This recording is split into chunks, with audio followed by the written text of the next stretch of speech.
It was the coldest winter Alaska had seen in years. Snow blanketed everything in white silence, and even the trees stood motionless in the biting wind.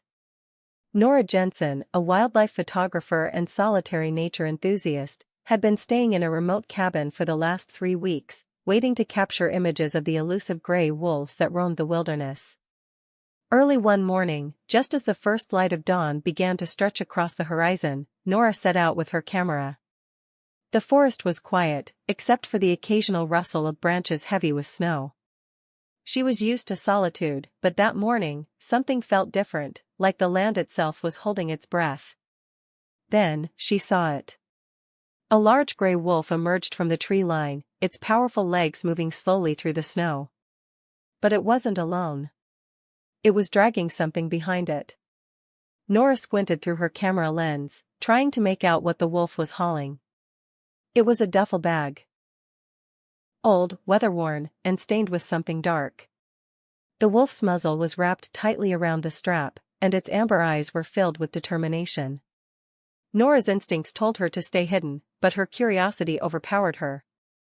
She followed the wolf at a distance, careful not to make a sound. The trail led through the forest, then across a frozen stream, and finally to a small clearing where the wolf dropped the bag and stood over it protectively. Moments passed. The wolf stared at the bag, then at the woods around it, as if waiting for someone, or something. Nora stepped closer, heart pounding. The wolf didn't move, but it didn't growl either. She held her breath and took one cautious step after another until she was only a few feet away. The bag was partially unzipped. Something was inside. And then she heard it. A whimper. Weak, desperate, human. She dropped to her knees and pulled the bag open fully, and gasped. Inside, wrapped in layers of cloth, was a baby. A human baby, no older than 6 months, with wide, tearful eyes and lips turning blue from the cold. The wolf backed away slightly, watching her with cautious eyes. Nora acted quickly. She wrapped the baby in her coat, pressing him close to her chest for warmth. "It's okay, little one. You're safe now," she whispered, her voice shaking.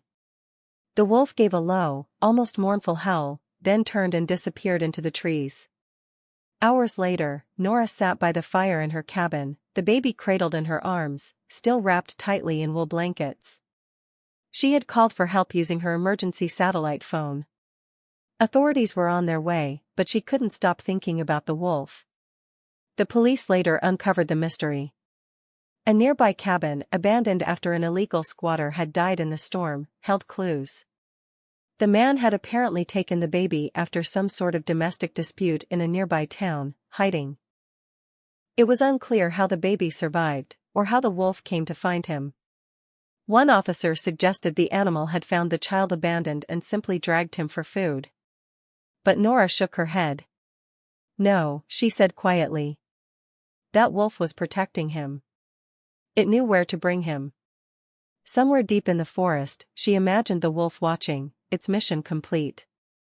Nora named the child Elias, meaning "Yahweh is my salvation." And though she never saw the wolf again, every winter, she'd leave a portion of meat on the edge of the forest. A silent thank you to the guardian of the snow.